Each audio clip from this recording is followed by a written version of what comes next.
So good afternoon. My name is Brian Boyles. I serve as the Executive Director of Mass Humanities, and I want to start by thanking the organizers of Douglass Week for inviting us to be here all week long to learn from the scholarship, the activism, the community building that is going on in this city and that has been going on in this city and in other parts of Ireland because of this deepening interest in Douglass and excavating and celebrating the work that he did here and that continues to live in communities around the world. We are a foundation based in Massachusetts. We were founded 50 years ago, and so our trip here was really part of our year-long celebration of storytelling. The Douglass program has been very fundamental to Mass Humanities as evolving engagement with many organizations and communities around the state. Am I too slow to speak?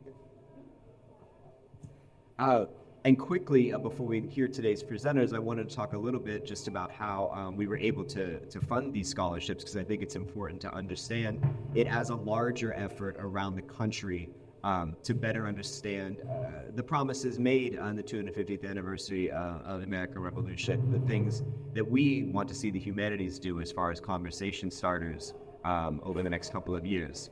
So Mass Humanities in 2009 began to fund the Reading Frederick Douglass Together program, and I think it's important to say that this is a tradition that had been going on in Black families for many, many years, and I'm so glad to have Kenneth Morris here because he spoke so eloquently about that today. How things that are going on in family life and in homes and in community centers don't always live in the archives. They are practices that give people sustenance and justice. You want me to take it closer? All right. For us, it was a way for us to support these readings, something we really truly believe in around the state. We were fortunate for a couple of things to happen over the last couple of years, and they're somewhat built on unfortunate events, things that were tragic in this country.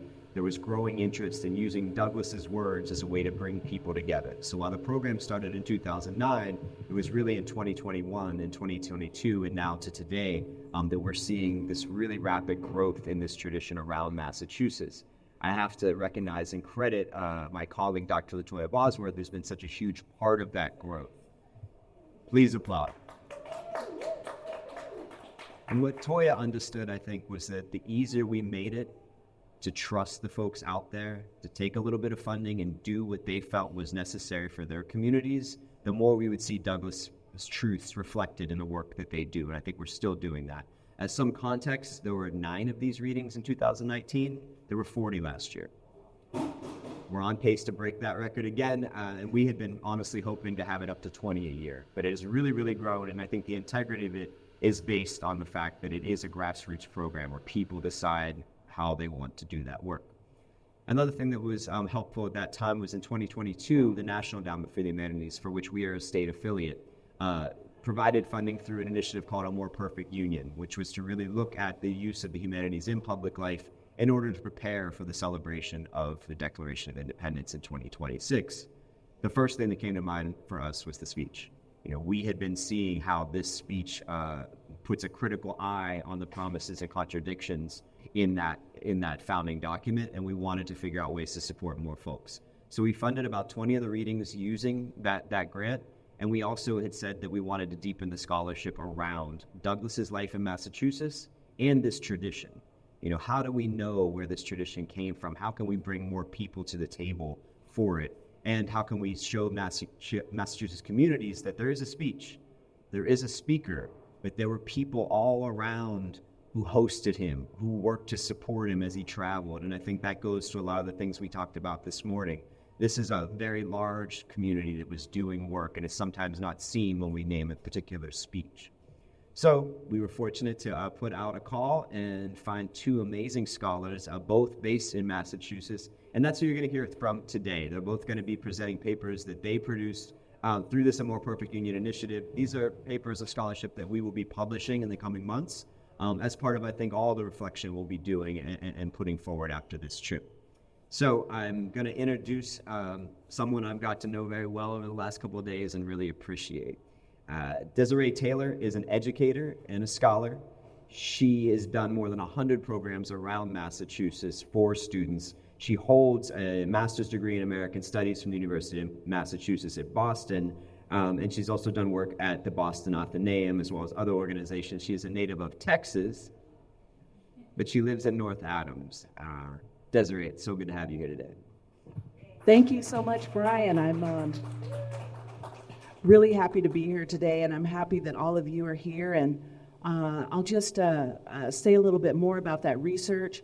You know, Mass Humanities also asked me to connect their tradition of the readings to African American legacy and tradition.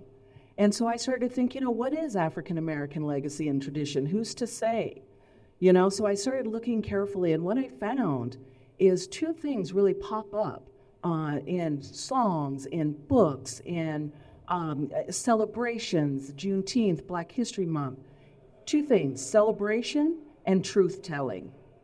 So there's both of them. There's really a mandate to tell the truth about what happened, and then a mandate also to celebrate life, even in the midst of all, you know, that has happened in the Black African-American experience. So I'm going to focus on a celebration of Frederick Douglass's life, and I'm going to look at that celebration, and I posit that particular celebration makes the man. You know, I was asked the other day by one of my colleagues, you know, do you think Frederick Douglass knew he was Frederick Douglass? And I think there's a point in his life that he knew he was somebody, and I'm going to talk about that. So let's get started. Celebration is power. Never forget it. You know, being down in the dumps, being broken, there's a poem by Maya Angelou, Still I Rise, and she talks about the power of rising, the power of celebration. So we're not going to forget that today, and we're going to talk about a celebration that created a man. This is a quote by Elizabeth Cady Stanton. It was an open letter she wrote in 1895 after the death of Frederick Douglass. She says, trained in the severe school of slavery, I saw him first before a Boston audience, fresh from the land of bondage. He stood there like an African prince, conscious of his dignity and power, grand in his physical proportions, majestic in his wrath. As with keen wit, satire, and indignation, he portrayed the bitterness of slavery. Now, how does that happen? If he's enslaved, how does he get from there to there?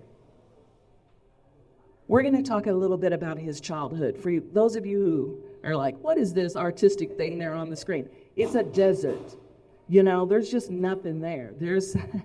It's a picture of a desert sand. Frederick Douglass tells a story in his autobiographies. And he starts out, he talks about his childhood, and he talks about being very hungry. Not just hungry like, oh, I need a pastry or something. I mean, hungry like he's being starved. Slave children were not valued. There's a passage in one of his autobiographies where older slaves give him food, and they say, don't worry about it, honey, better days coming, because they are adults, and they are more valuable. If you make it to adulthood, okay, maybe you can get more food, but as a kid, you know, you get what you can catch. He, on the Lloyd plantation that he was on, there was a woman who ran the food called Aunt Katie. At one particular time, he upsets Aunt Katie. Aunt Katie was very easily upset, and she decides not to give him food. So he is literally not having food on top of not having food, like, ever. So there's an incident that happens in the midst of this. He writes in his autobiography, My Bondage and My Freedom, 1855, I caught sight of an ear of Indian corn on the upper shelf of the kitchen. I watched my chance and got it. And shelling off a few grains, I put it back again. The grains in hand, I quickly put in some ashes and covered them with embers to roast them. All this I did at the risk of getting a brutal beating, for Aunt Katie could beat as well as starve me. My corn was not long roasting, and with my keen appetite, it did not matter even if the grains were not exceedingly done. I eagerly pulled them out and placed them on my stool and in a clever little pile. Just as I began to help myself to my very dry meal, in came my mother. And now, dear reader,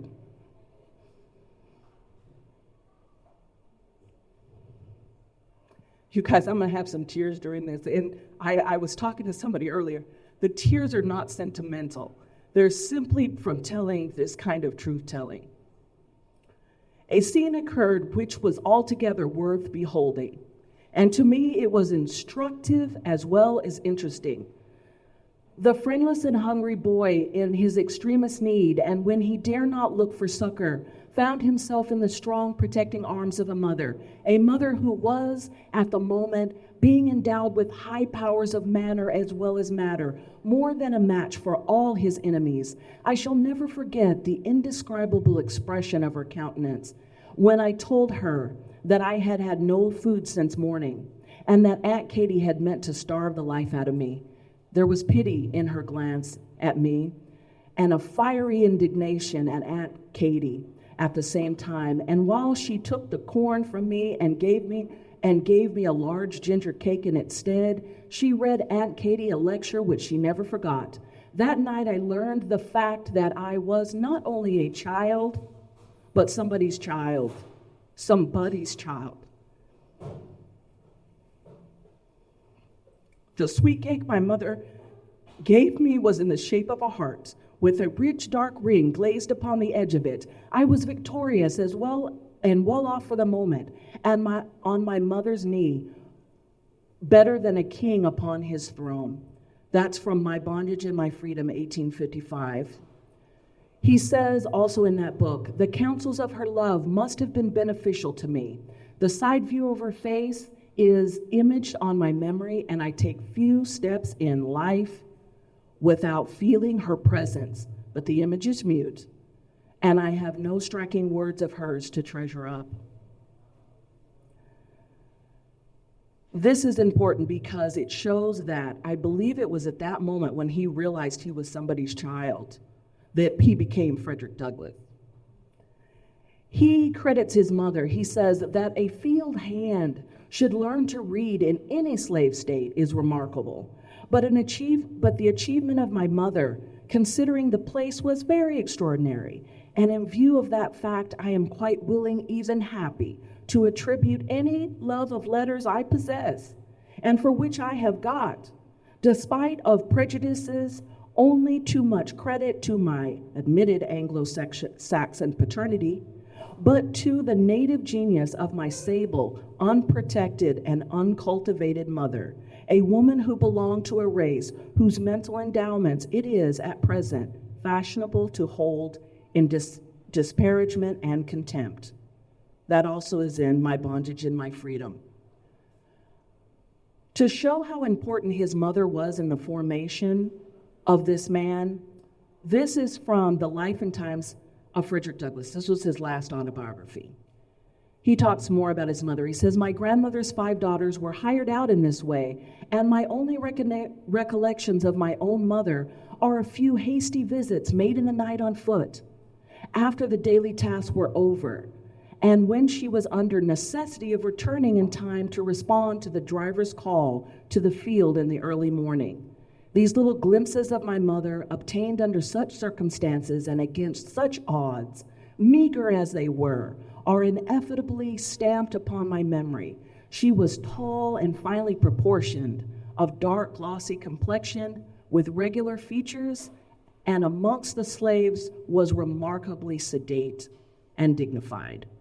There is in Pritchard's Natural History of Man, the head of a figure on page 157, the features of which so resemble my mother that I often recur to it with something of the feelings which I suppose others experience when looking upon the likeness of their own dear departed ones.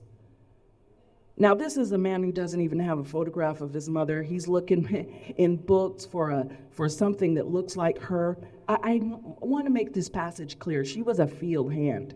When she came to see him, she had to work in the field and then take time to where she walked all that way to the plantation where he was out. She was let out to a plantation that was far from the one he was stationed at.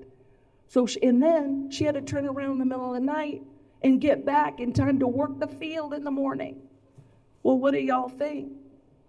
She didn't live that long. She got sick and she died. That's the way it goes. That's the truth of it. But Frederick Douglass looks at this picture, and I found that picture. Here it is. This is page 157 of the Natural History of Man, 1843, James Cowles Pritchard. Now, this is a picture, as you see here, of Ramses, a king of Egypt. So when we go back to that quote from Elizabeth Cady Stanton, how does he get to be a prince standing there? I say from his mother, a king.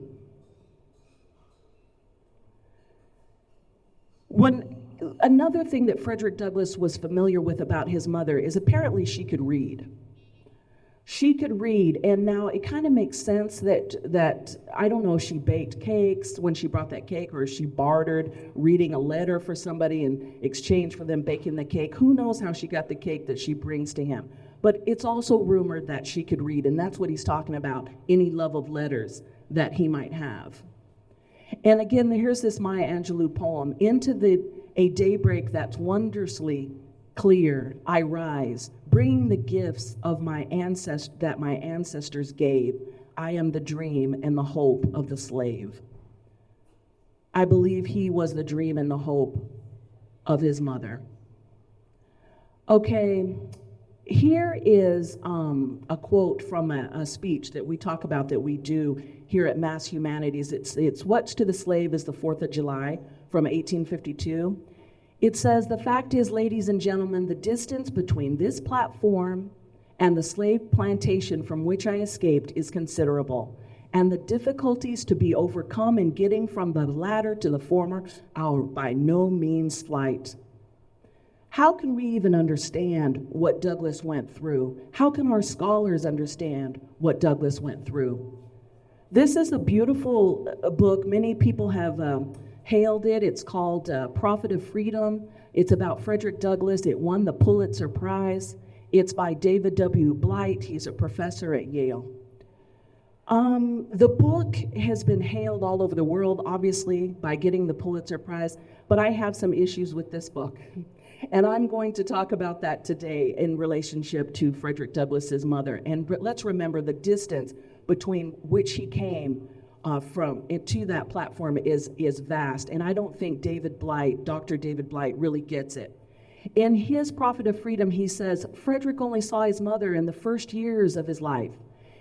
His tender and lyrical remembrances of her are almost pure invention. What the cruelty of slavery had stolen from him, he sees back in his powerful imagination. So what Dr. Blight is saying is that the remembrance of the cake, the fact that he heard that she could read, is either a device or a delusion. I don't agree with that. Dr. Blight also talks about a friend of Frederick Douglass's, McCune Smith. He was the first person to earn a medical degree. He actually gets that degree in Edinburgh. Was it Glasgow? He gets it in Scotland.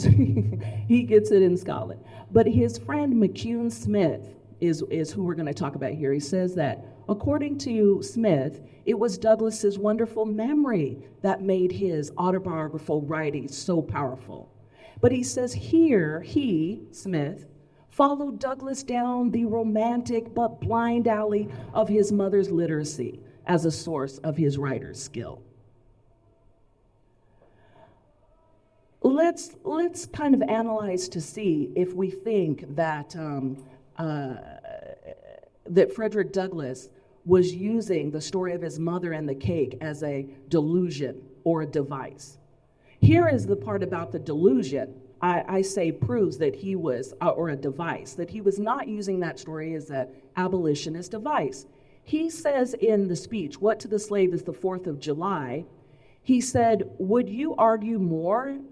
He's talking about people telling him to argue more and denounce less. Would you persuade more and rebuke less? Your cause would be much more likely to succeed. But I submit, where all is plain, there is nothing to be argued. What point in anti-slavery creed would you have me argue? On which branch of the subject do people of this country need light? Must I undertake to prove that the slave is a man? That point is conceded already. Nobody doubts it. So do we think he's telling that story in his autobiographies to prove that the slave is a man, to prove that it's hurtful to take a child away from their mother? Is that why Frederick Douglass would have written what he did? Or is he simply telling his story? So I say no. This shows to me it's probably not a device. Was it a delusion? He says, he's under stress and his imagination. Okay, the time period of Frederick Douglass's mother taking that cake, based on his recollections, would have been 1817 to 1824, he would have been at Lloyd's plantation. He would have been about 7 years old. Douglass dates the year he leaves Lloyd plantation at 1825. Based on memories, he would have been 8. Now, there's other dates that people put that a little earlier. And so if he was born in 1818, then again, based on his memories, last year at Lloyd's, 1824. So he still would have left that plantation at 1824, about 7. Douglass believes his mother died when he was no more than 8 or 9, and when he left Lloyd's plantation. Now that's remarkably close to any information we have. So is he delusional during this time period? He's nailing it pretty good, because there's this thing here, right here, that was a ledger that talks about, that lists all the slaves. That was found by a scholar named Dixon Preston. Okay, so Douglass is basing his memories on conversations he's hearing, sights he's seeing, when he's leaving, and he puts his birth date at 1817. This ledger says 1818. We've never found a ledger that we don't love, right? That always trumps the word of a man. So the ledger says 1818. But, the writings about Frederick Douglass, especially through the people who owned him, they read his work. So they could have gotten that from him, that he was born around this time. And also it says February. They could have gotten that from him, that he celebrated a birthday in February if they heard about it. In this sheet right here, Dixon Preston doubted that this was actually from the time period of Frederick Douglass. And if we look at it, there are several questions about it. First of all, it's written in the same hand. It looks like it's written at the same time. The date, the second from the top there, 1869, is no fresher than any of these other dates from 1865. Okay, so it looks like it's written by the same person at the same setting. So it's probably not from 1818, where even though Frederick Douglass is listed here, it's not a slave log. Even Dixon Preston doubted that it was from his time when Frederick was born. So, Frederick Douglass's own recollections about his birth is probably better than this thing here whenever it was put together. And it's about context. David Blight has all the context that I just gave you. In fact, I got a lot of that context from David Blight, the thing about his friend McCune. And so what makes the difference? Context. I'm going to tell you something personal about myself, and hopefully I won't tear up too much. But again, it speaks to what we're doing at Mass Humanities, letting people discuss things outside of an academic nature so that we can unpack these things and use them some kind of way. My mother dropped out of school at 15. She had a half of a 10th grade education. And she was a poor woman because, as you imagine, having that kind of education, people could justify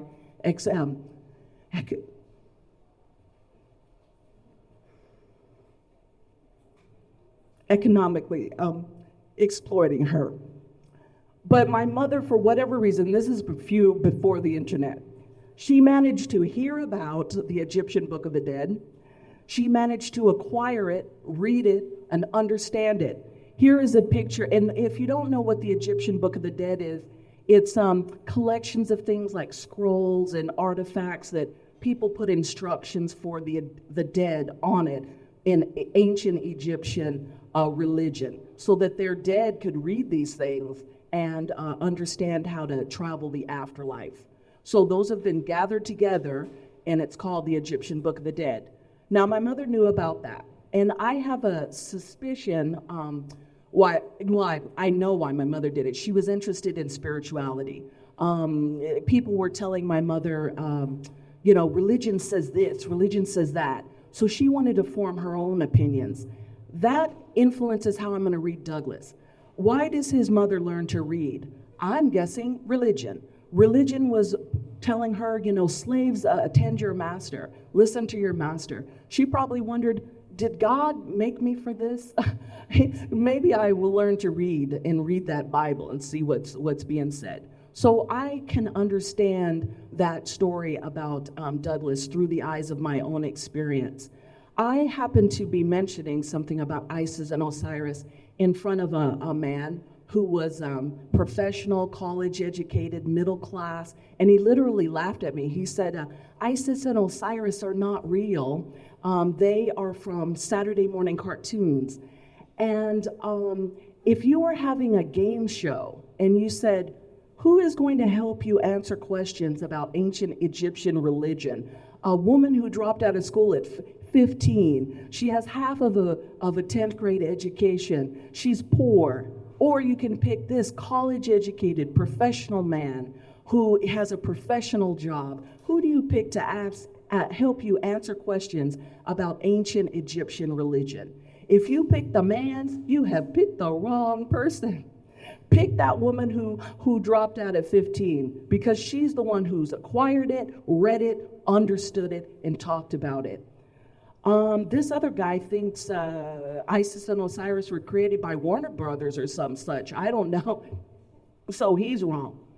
And this I liken to the story of David Blight. It's about context. And, going back to the dates, because of the timeline to Frederick Douglass's mother, I believe that she took that cake. Okay, so it's likely she took that cake in 1824.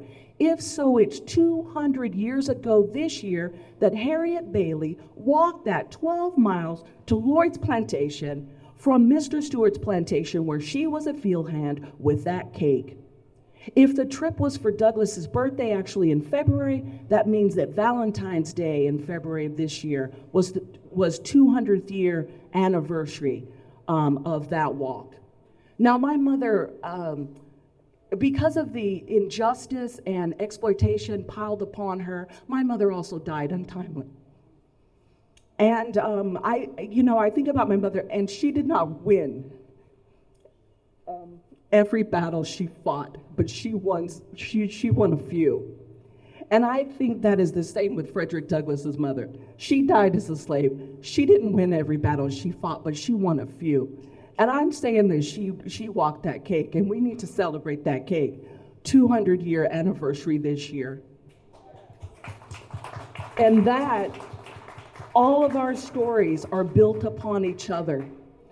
And we need all voices. I'm not trying to take Dr. David Blight's voice away from him, but if we only use his, it's an incomplete picture. It puts us down wrong paths. And it's an injustice to life, because how does somebody get to be like Frederick Douglass? Forget even Frederick Douglass. Why are any of us here? It's because of those invisible stories we will never know that make this world more kind, more gentle, more loving. And we have to celebrate those, because without them, we don't make it as a species.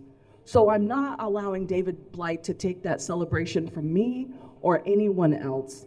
And maybe he will come to our side and see this video and say, I was wrong, I'm gonna celebrate. So that's the end of my presentation. Thank you very much. Thank you. It's my pleasure to introduce the other scholar that we had in this initiative, Dr. Mattina from Stonehill College. Anne is a scholar of American women's public communication in politics and social movements.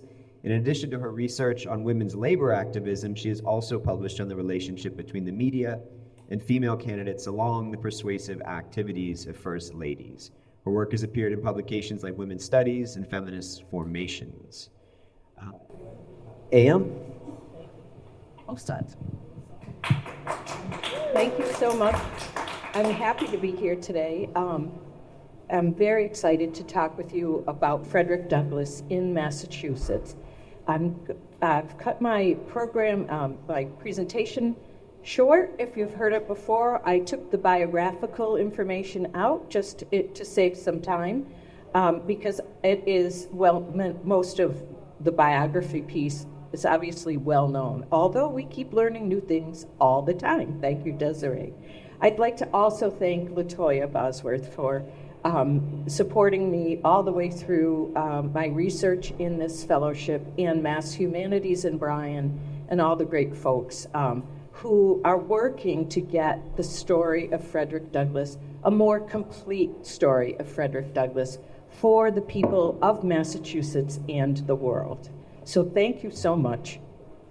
I am covering in this presentation, what I've been looking at is about 25 years of Douglass's life, because as you can well imagine, he lived to a very fine age and died in 1895. I have stopped my research at this point at 1863, when he was appointed by the governor of Massachusetts to be the recruiter for the Massachusetts 54th, only because we needed to put an end point on his visits to Massachusetts. He visited Massachusetts dozens and dozens of times after 1863, and I will continue to work on that. But for purposes of this, I'm just going to focus on these 25 years. So, as you know, the first place that Frederick Douglass and his new bride, Anna, arrived was to New Bedford, Massachusetts.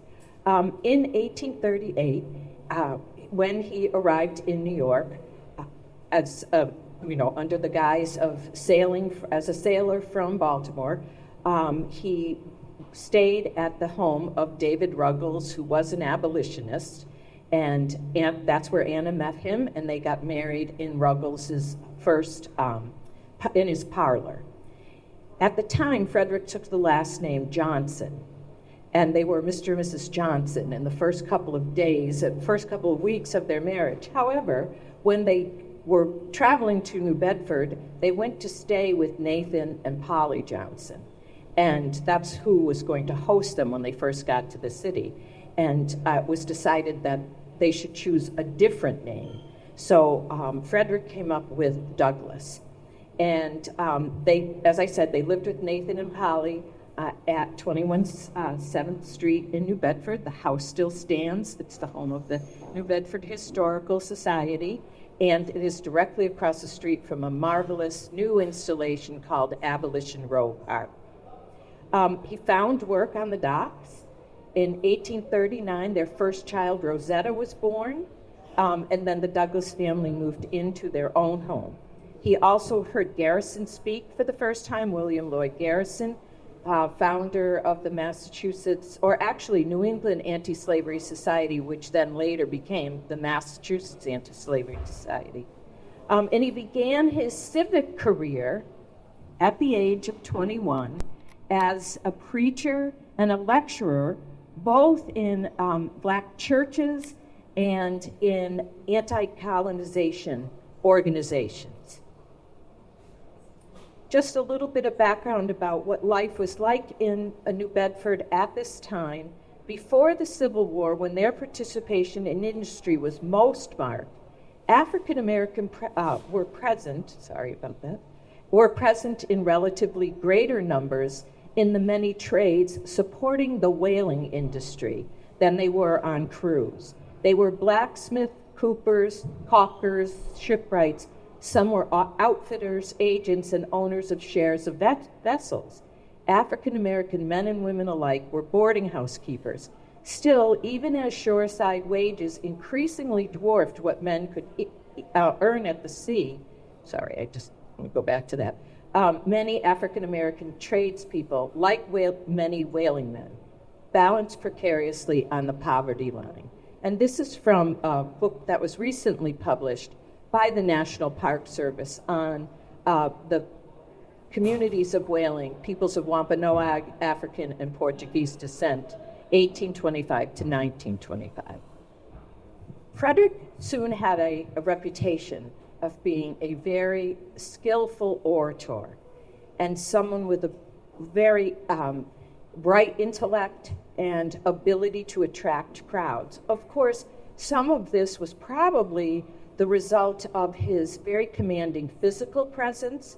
If you noticed on my first slide, it's my favorite visual of Frederick. It's a new statue in Abolition Row Park, and it was crafted around him as a young man, rather than, we often think of Frederick as this very distinguished older gentleman with gray hair and gray beard. But in fact, as a young man in New Bedford, he looked more like this as a worker on the docks. He had a commanding physical presence. He also was a student of oratory and rhetoric. We know that when, as a teenager on the Baltimore docks, he knew how to read, at this point, read and write. He tutored other Black members of his community, and he got a hold of a book called The Columbian Orator, which was the premier rhetoric text of 19th century America. And he studied the Columbian Orator to learn both the philosophy and the skill and the theory of rhetoric. And so he had that knowledge, as well as I said, in terms of his commanding physical presence and the ability. He was incredibly diverse in his delivery. He could had a terrific voice, a booming voice, but he could also mimic. He had a great skill for mimicry. He could make his audiences laugh, and he could move his audiences as well as make them laugh and persuade and convince them. In New Bedford in 1841, there was a meeting of the Bristol County Anti-Slavery Society, and all the famous abolitionists that we are aware of, those men like William Lloyd Garrison, were in New Bedford, and they were given the advice that they should go hear this young Frederick Douglass, a fugitive slave who could be found in various places around the community, exhorting his faith as well as talking about his experiences.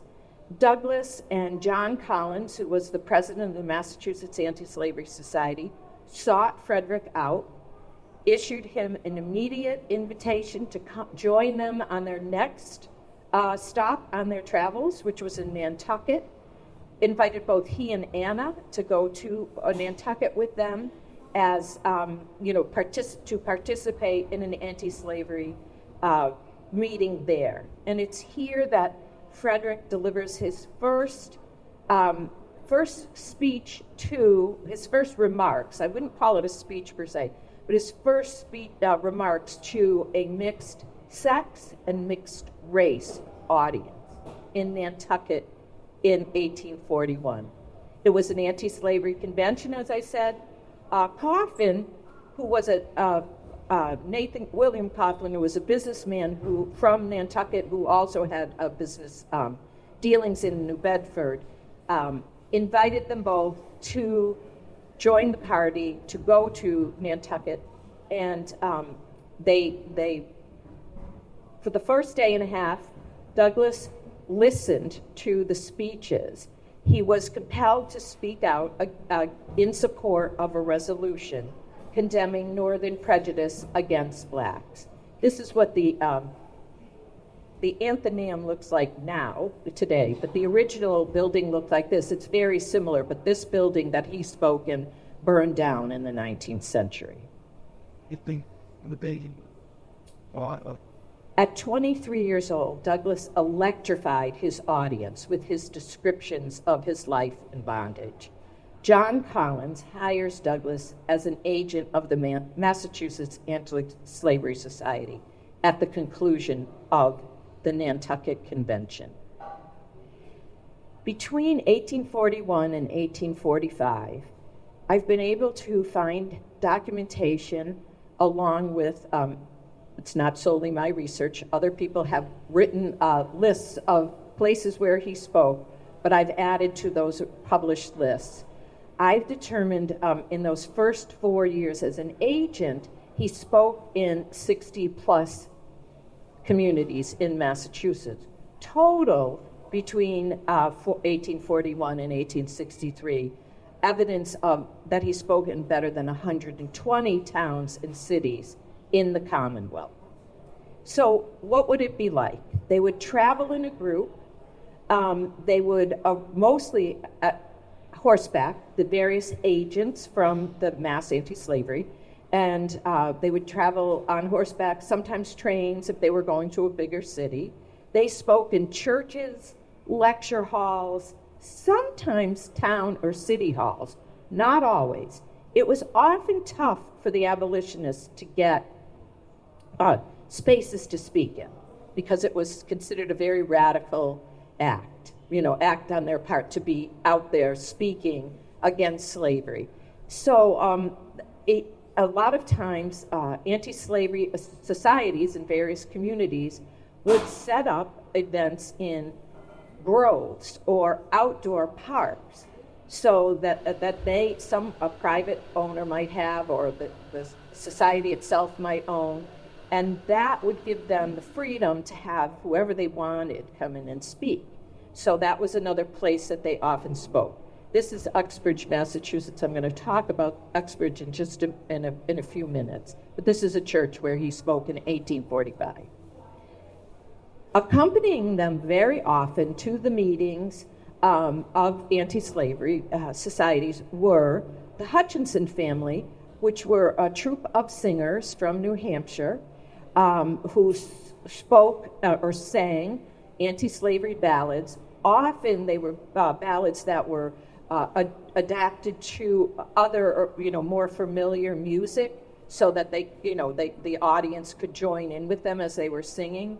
The meetings themselves usually lasted a few days. If they went into a community, there would be a morning session, sometimes a morning session, but most often an afternoon session, and then an evening session, and the entertainment would come in between. Depending on how big the audience is, occasionally they would be asked to stay on a day or two because they could get more people to come in from outside of the community. Douglass spoke in Hingham, Massachusetts in 1841 at the First Baptist Church, and this is something I wanted to share with you. He spoke about the church and prejudice. At the South, I was a member of the Methodist Church. When I came north, I thought one Sunday I would attend communion at one of the churches of my denomination in the town where I was staying. The white people gathered around the altar, the blacks clustered by the back door. After the good minister had served out the bread and wine to one portion of those near him, he said, "These may withdraw and others come forward." Thus he proceeded till all of the white members had been served. Then he took a long breath and, looking out towards the door, exclaimed, "Come up, colored friends, come up, for you know God is no respecter of persons." I haven't been there to take the sacraments since. This is just a visual from Lanesboro, Massachusetts, which was a tiny town on the border of New York State, hundreds of miles from Nantucket, and maybe 150 miles from Boston. He went from corner to corner in the state. He spoke in the town I live in now, Hopkinton, Massachusetts. It's famous for being the place where the Boston Marathon starts. Happened 2 days ago. It's the first marathon I've missed in 26 years, but I'm very happy to be here. Marathon Belfast. Douglass, yeah. I'm very happy to be here. He spoke at the Hayden Row Hall, which was in 1842. It was still in existence until 1996. They tore this building down in 1996. It's about 3 blocks from the Hopkinton Historical Society, where I'm on the board, and we're in an 1870 schoolhouse, a couple of houses down. They do respect history and tradition in Hopkinton, but for whatever reason, they took this down. This building saw the likes of Lucy Stone, Abby Kelly Foster, Frederick Douglass, William Lloyd Garrison. They were constantly coming through the town to speak. Hingham, Weymouth, and Duxbury, these are 3 South Shore, Massachusetts towns and communities. These are some of the places where he spoke, and the different meetings. Many of the meetings were in, if they were in churches, they were either in Quaker meeting houses or Universalist church buildings at that time.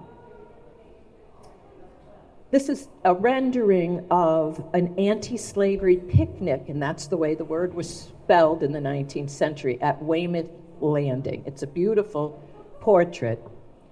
In 1844, there was the Great Abolitionist Picnic at Tranquility Grove in Hingham, Massachusetts. It was commemorating the 10th anniversary of the West India Emancipation. And it was estimated between 6,000 and 10,000 people showed up for this outdoor event. It included people from all over the state, as well as New England and New York. Douglass spoke in the afternoon of that event. What happened in the morning was people came by horse and carriage, etc., to meet together in the center of the town of Hingham. But a lot of people, including Douglass and Garrison, came down on a steamboat from Boston. So in the afternoon, there was a procession from the harbor, which included a Legion of Honor, 50 young women dressed in white holding oak leaves, who helped later distribute food to everyone. They greeted the people that were coming off the steamboat and the people from town. They met together and they processed into town. The grove itself, Tranquility Grove, does not exist. Well, it does, but it's not anything you can access. It's private property and it's all reforested. However, the Hingham Historical Society has multiples of the banners, the actual banners that they carried in the procession, this being one of them. They are slaves who fear to speak for the fallen and the weak. But I loved this picnic because it went on all day, and it again involved music. The Hutchinson family, all the big speakers of the day were there, and Frederick was a headliner at this event. What's another interesting little anecdote about this is when they returned to the steamboat, the captain of the steamboat had misread the tides, and they started to go out of the harbor, and they got stuck. They got stuck in low tide, so they ended up spending the night on the waiting for the tide to come in.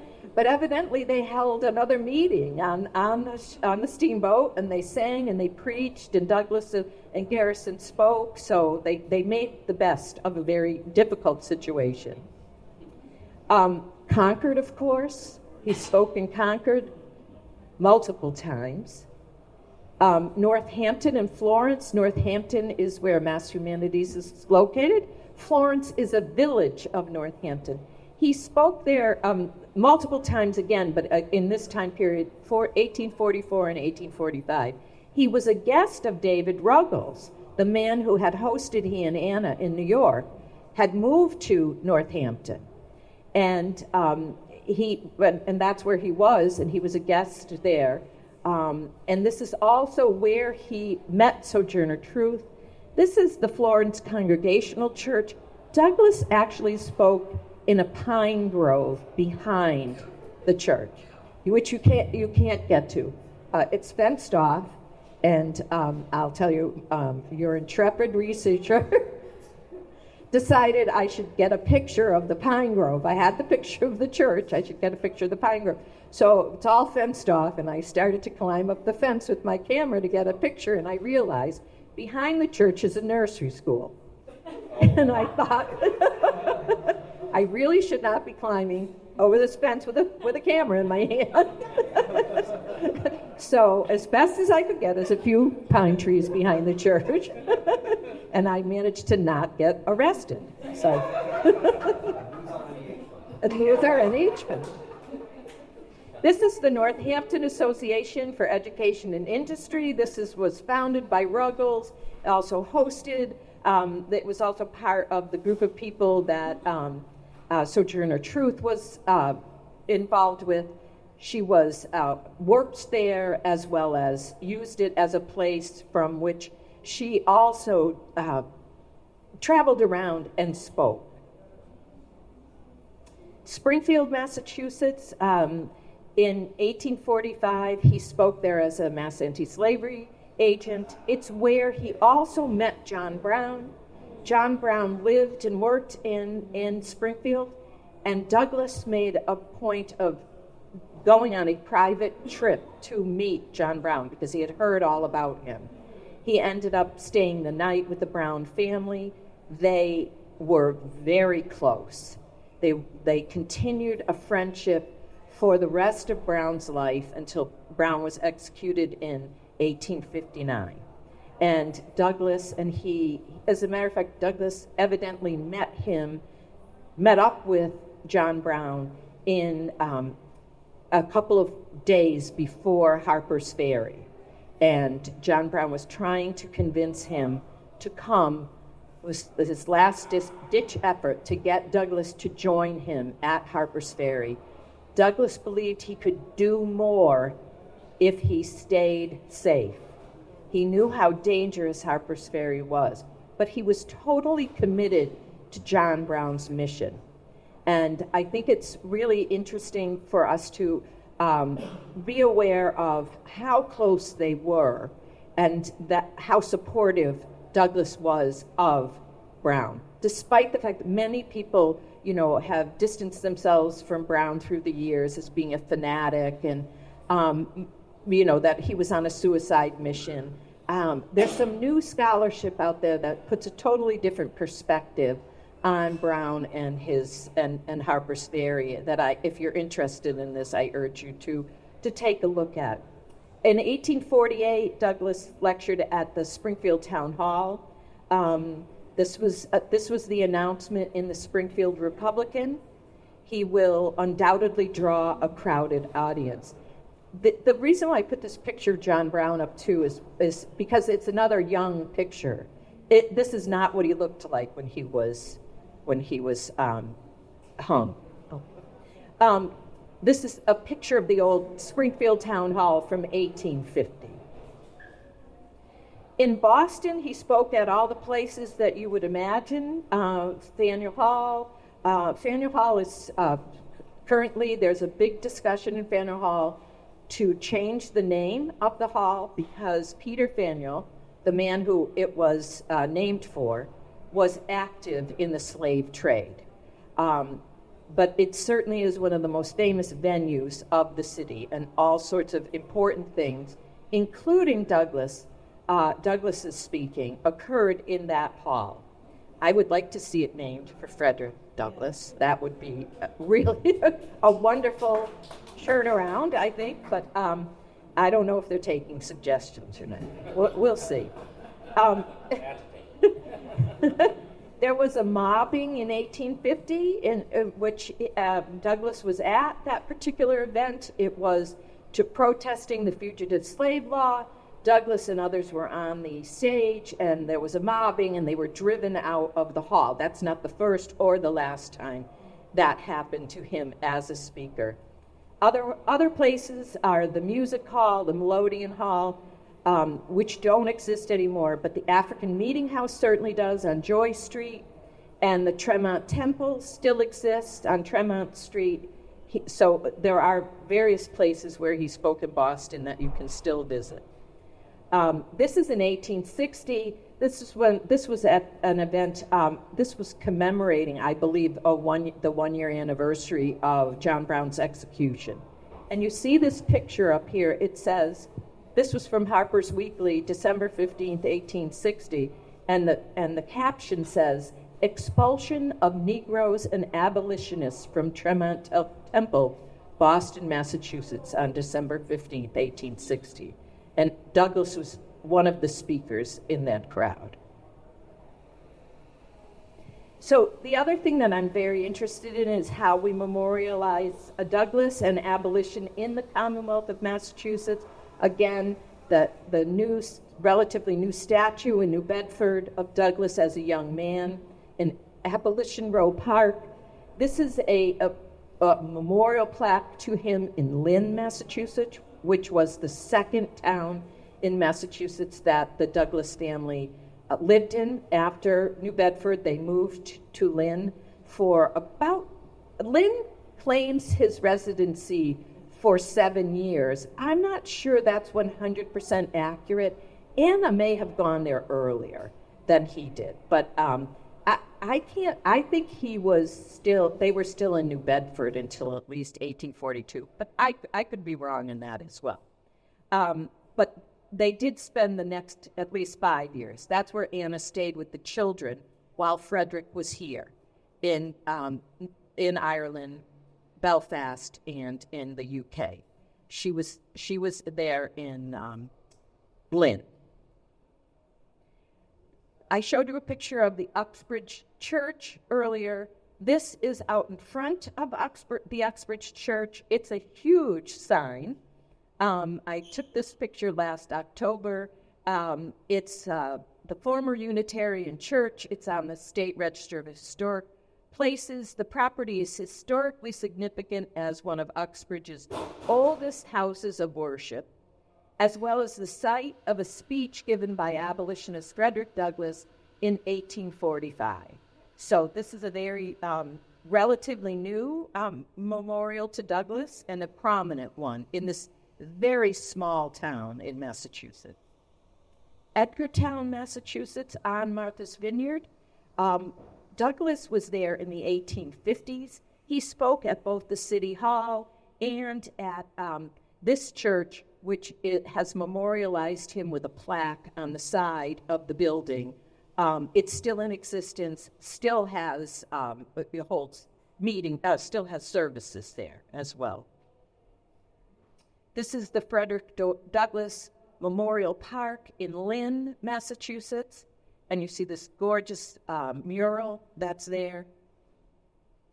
He is remembered in the State House in Massachusetts. Truth, justice, liberty, and humanity will ultimately prevail. We have also, I just learned this, that was it the governor or Senate President Karen Spilka has commandeered a bust of Frederick Douglass. She was going to just display it. I guess it was supposed to be displayed in the State House as part of Black History observation. Instead, the Senate President has taken it on. It's now a permanent part of the State House collection. So that's there as well. Abolition Row Park in New Bedford, that was dedicated in 2022. 23. Okay, I was corrected now. This is from Concord, Massachusetts, and you'll see it's the Robbins House, which focuses in on Concord's African American history, and this is a mural that they have documenting the history of African Americans in the town and point out when Douglass was there. I also wanted to share with you the John Brown Bell in Marlborough, Massachusetts. This commemorated John Brown in terms of his anti-slavery activism, and which again, a lot of people have kind of separated themselves from in terms of understanding about abolition because of the violence that Brown undertook. But I think Douglass, as we know, his philosophy evolved over time from totally embracing moral suasion of William Lloyd Garrison to the understanding that inevitably violence was going to occur if slavery was ever to end. So this is in Marlborough, Massachusetts. It's quite prominent on a green in Marlborough. Harmony Grove is in Framingham, Massachusetts. It doesn't exist anymore. I don't know if Frederick spoke there, but Garrison burnt the Constitution there one year on 4th of July. He definitely spoke in Framingham, but there's no indication of Frederick where he spoke. But this was like the place in Hingham. This was where people would come and, hold temperance picnics, women's rights picnics, and outdoor events all day long. You could take the train right to the Grove and spend the whole day there. This is what's left of Harmony Grove. I have two pictures up there for you. It's on a street corner in Framingham. That's a private house, and you see all their hostas in their summer growth. There's a little tiny plaque that's there, and it just says this is where Harmony Grove was, and it says it was an anti-slavery environment. That's where the anti-slavery speaker took place. This is in Abington, Massachusetts. This is Island Grove Park, which is a huge park. It's lovely. Douglass definitely spoke here. This is a memorial stone to the abolitionists that spoke there. Abington was very active in the anti-slavery movement. However, Douglass's name is not on this plaque. It's all the white abolitionists' names, but Douglass's is not. This plaque and this rock were installed in 1907. So I would love to work with Abington Historical Society to get this changed. I don't know whether they changed the original, but they need to put Douglass's name on here as well. Florence, Massachusetts, this is Sojourner Truth Memorial, which is, again, he was definitely connected to Sojourner Truth. He wrote the introduction to the publication of the Libyan Sibyl and spoke about her and spoke, in very complimentary fashion about who she was and what she was attempting to do. But again, this is, I think, the only statue, and going out on a limb here, to a black woman in Massachusetts besides Phyllis Wheatley, which is on the Commonwealth Avenue Memorial, where there's 4 different Massachusetts women, and Phyllis Wheatley's included in that. But I think this one in Northampton is the only one. I did want to just say in 1873, Douglass came back to Northampton. It was for the anniversary of the Northampton Associates from that building that I showed you. It was noted in the Boston Record that Frederick Douglass was also to lecture in the small town of Grafton the following week. And the townspeople are recalling the time 32 years ago, in other words, as an agent for the Mass Anti-Slavery Society, when he spoke there from his old gig on the Common. He had to stand on the back of his horse and wagon and speak to the people. He was not given an interior space to speak to anyone.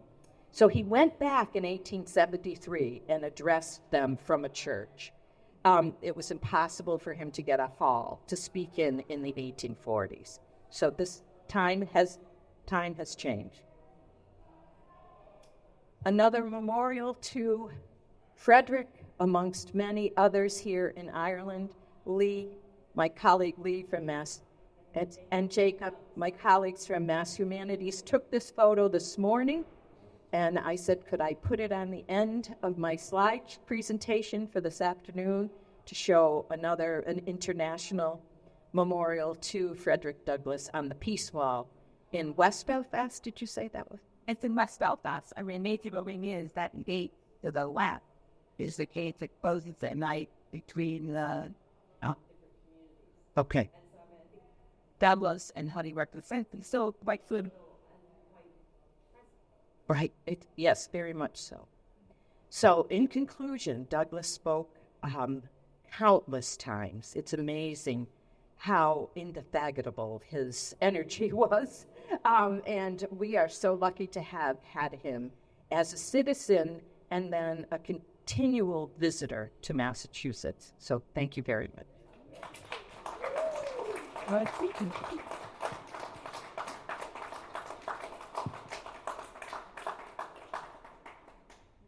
Take questions. I think we might have a minute or two of time to take questions. Do we have time to take questions? Sure. I just want to thank Anne again for creating this new geography. We often talk about living in Massachusetts. We walk in the footsteps of Frederick Douglass. We've been doing that here, but now we have all these other places we need to go and visit and introduce you all to. So thanks, Anne. You have time for a question or two? After. Well, thank you both very much for those presentations. And I love what you said to me before you started. Said, correct me if I'm always learning about God and his. And I knew about his time in Massachusetts and knew that he spoke in a lot of places, but to actually see the visual and to see all of the plaques that are there. So I learned a lot from both of you in your presentation, so thank you for that. In one of your slides, you had an excerpt from a news article, and it described him, I think it said white slave. Yeah, I had never seen that before. I was just curious. Of course, we know he's of mixed parentage, and it's presumed that his enslaver was his father, but I was just curious about that. Mr. Bennett at the very beginning. Okay. Known as the white slave. Isn't that interesting? That was published in the Springfield Republican, and I never saw another reference to it again. So I am thinking it is reference to his mixed parentage. Yeah, and the way that I interpret that description of him, because I know that people like to attribute his intellect because of the racism that existed to his white father side of his right. His lineage. So I was just curious because I'd never seen that before either. Yes, it's very interesting. It's interesting because the Republican was known as an abolitionist newspaper, but there's very little coverage of him early on in his career. This is one of the few that I found, and I agree with you. I mean, the other part of it, why I wanted to make sure that the audience knows about him availing himself of the Columbian orator is that he trained himself to be this magnificent speaker through his own experiences, and that again, we're not going to. I wouldn't want to attribute that to the fact that he had a white father. That is, that was one of the reasons why he wrote, as you know, his first memoirs, first autobiography, is because people were questioning how could he possibly have this incredible ability to articulate so magnificently these arguments, both religious, non-religious. I mean, he pulled from so many sources, from the Bible, his own experience, his own observations, and he was a master reader. There's no question about it. Thank you. I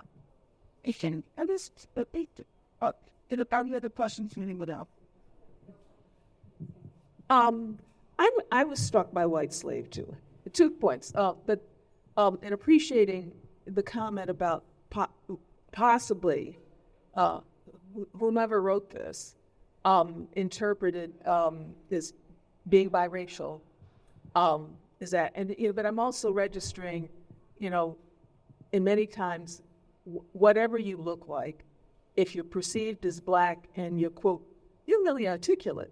I mean, so there's that. So that's part of that sort of registered for me. But in general, I very much appreciated seeing is the various neighborhoods and communities where he spoke, because 90% of them, I associate. Now I'm from Detroit originally, but I've been in Boston longer than I've been in Massachusetts, longer than I was in Michigan. That they are not known necessarily in terms of any kind of anti-slavery, anti-white, challenging racism, any of that at all.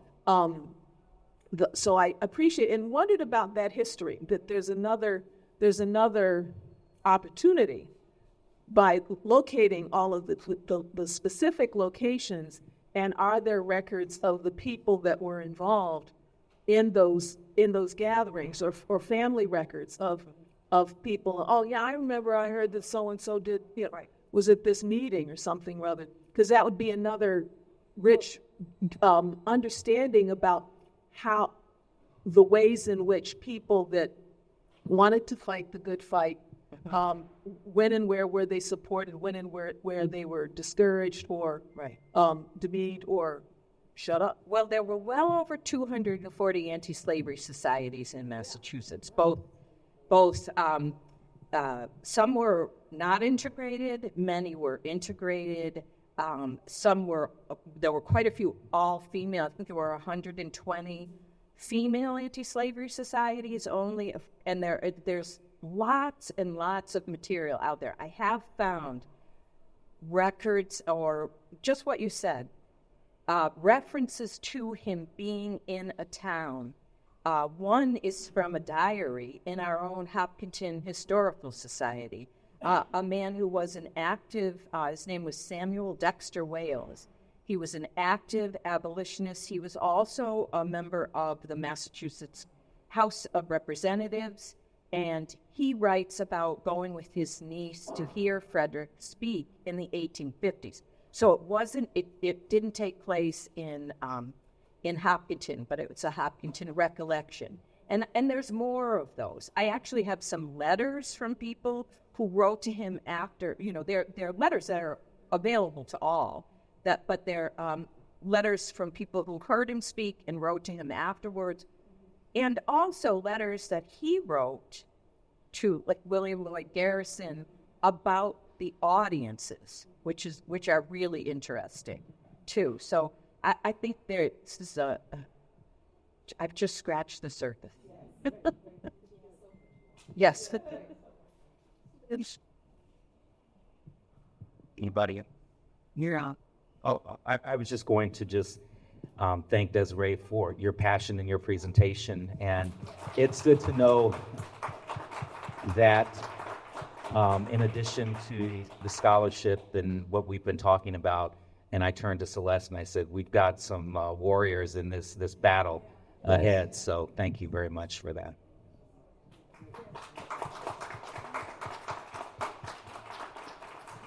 Thank you all so much for being listeners and warriors. I'm glad that we'll get a chance to talk some more and be a part of Douglass Week for the next few days. Thanks again to Desiree and Ann.